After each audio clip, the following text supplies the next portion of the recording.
Hey y'all, and welcome to my 1,000 Trails Honest Review. We've had 1,000 Trails for over a year now, and we actually just renewed our dues, so I thought now would be a great time to give an absolute honest review of the pros and cons that we have found while using it on both the East and the West Coast. And make sure you watch this whole video, because in many of my videos I do talk about 1,000 Trails a lot and how it's helped us, but this is my unfiltered opinion on sites, amenities, booking, check-in process, and renewal prices. Is 1,000 Trails a full-timer's dream, or is it a scam? Let's get into it. Note, this will not be a video talking about the differences between the available passes within 1,000 Trails. That's actually a separate video that I have done, and you can check that out in the link in the description or somewhere up here. First things first is when you go to use 1,000 Trails, you're gonna have to book a campsite. It is highly recommended to use their online interface to book campsites, but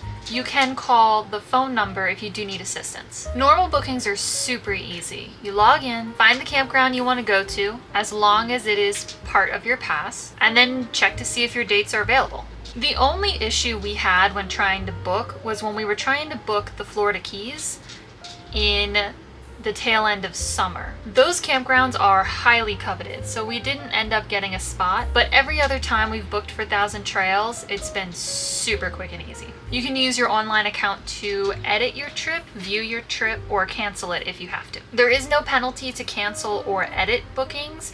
We have shortened them before, we've lengthened them before, and we've outright canceled when we had to. And it's actually a huge plus that there's no penalty or hoops to jump through to do that. About a week before your stay, 1,000 Trails does send out an email reminder and an opportunity to check in online, which we always do. That way, when we arrive at the campground, all of our information is printed out and ready to go, and we can get to our site quicker. This process is quite easy, and especially because it's online, you can do it from your phone, your computer, anywhere. Also, there's no waiting for the campground to approve your reservation.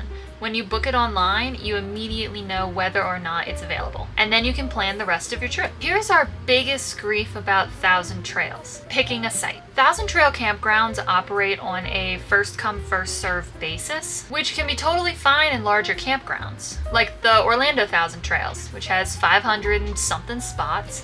They're all well spaced apart, very easy to get into. In some of the smaller campgrounds, especially along the West Coast, we found the roads are a little tighter and the campgrounds are a little smaller. So sometimes in those scenarios, we'd appreciate if a site was just assigned to us. We have lucked out finding great campsites with this first come first serve method, but sometimes when you've never been to the campground before, you'll go down the wrong road, or a site looks great, but then you can't get in it, and it can be a little frustrating. We've also noticed that a lot of the campgrounds in the Northwest specifically won't have full hookups. You're gonna be missing your soup. Quite a few of them as well near the seaside area, even up to below Seattle. You're dealing with 30 amps primarily. Those are smaller campgrounds, they're a little bit older, and they did have a couple 50 amp sites and even fewer full hookup sites. This wasn't a big deal for us because we can still run one AC on 30 amp power and the weather was beautiful the entire time. This is also listed when you go to book the campsite. When you select the RV site, sometimes it will tell you 30 amp only or 50 amp first come first serve, but a very easy way to determine the situation is just to call the campground. This wasn't that big of a deal for us, like I said, but when we saw online that 50 amps were first come first serve, we were thinking maybe 2/3 of the park had 50 amp.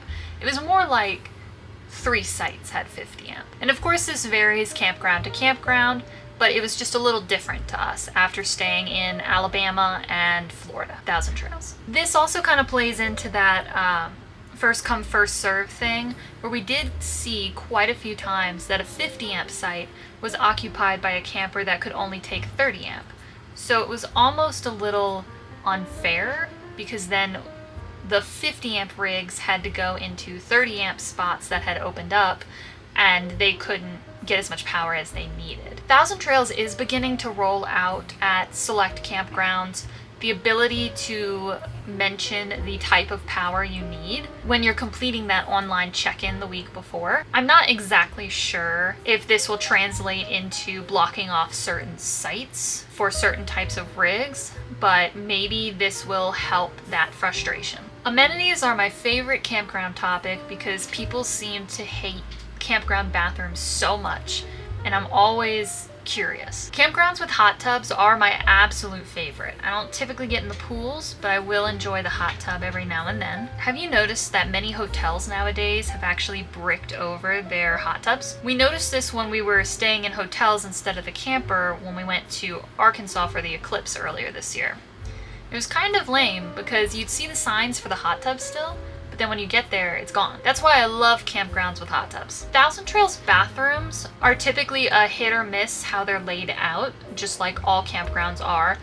Some of them will be more private than others, but the Thousand Trails ones I've noticed were always clean. I really liked, and this is very specific to me, but I really liked how at the Thousand Trails campgrounds, they had like a cleaning sheet on the back of the door, so it showed you when they last cleaned it. And they typically cleaned them like once or twice a day. That's just a nice peace of mind to me. Thousand Trails also usually have a lot more events at their campgrounds, like bingo or game days, which we don't typically participate in, but we've noticed that a lot of families typically like those types of things. These aren't necessarily specific to Thousand Trails. Other independent campgrounds will do events and games like this, but it seems to be very common at Thousand Trails. So if that's something you might like, it's something to think about. The last main thing I want to talk about are the dues. There is a very cheap way to do Thousand Trails, and it is by paying the yearly dues and picking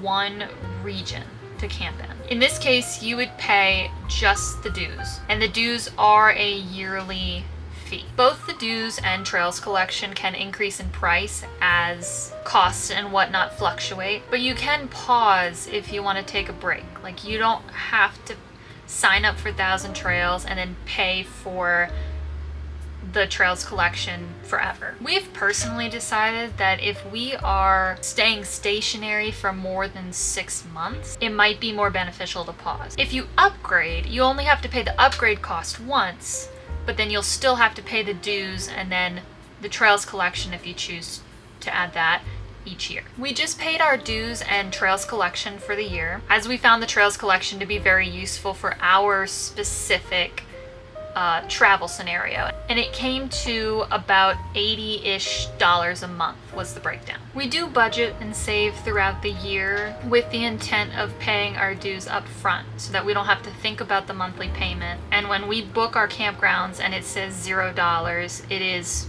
$0. Like, we're not paying any additional anything, no monthly anything. But I do realize this isn't an option for everybody to pay it up front, which is why I mentioned that if you do the trails collection and the dues, it comes down to about $80 a month if you pay it monthly. $80 a month is like a night or two in a KOA, depending on where you're at. So I'm happy to pay the equivalent of $80 a month to stay on the Oregon and Washington coast for a few months at a time, versus paying $1,200 monthly at our KOA, or $2,100 a month for our old apartment. If we had not done the trails collection and just paid for the dues, it would have broken down to closer to about $40 a month, which I still think is absolutely a steal. But we plan to be in the east around the spring, so that's when we would use that trails collection, and that's why we did get it again. To be honest, Thousand Trails is not for everyone, but it has been working out very well for us while we live in our camper full time. We've been able to stay extended period in some wonderful places, been able to visit family for longer than a week or two by staying in nearby Thousand Trails, and we've traveled to some states that we more than likely wouldn't have been to if there wasn't a Thousand Trails nearby. Sometimes what we like to do, and what we did this summer a lot, was we find a Thousand Trails in an area we'd be interested in going, and then build out the trip around that Thousand Trail. Like what's nearby, where's the next Thousand Trails, and whatnot. This summer we did exactly that by staying in the Pacific City Thousand Trails and realizing that Tillamook was only 30 minutes away and making a point to go tour the Tillamook factory. If you're hesitant to upgrade, don't do it right away. Try out the base camp pass first and pick the quadrant that you would most likely want to travel in.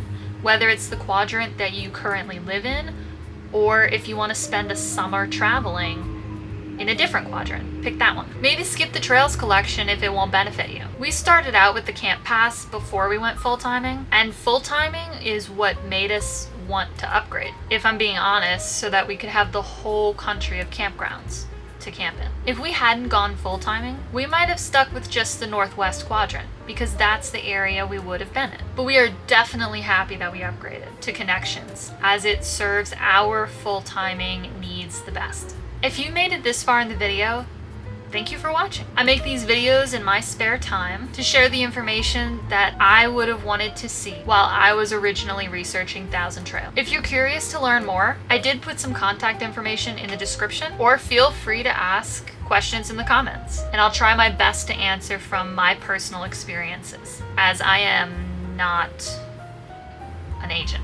Okay, that's all I've got. My name is Ash, and I live in my 35-foot travel trailer with my husband and my 2 orange cats. Make sure to follow along for more adventures and RV tips and tricks. Until next time.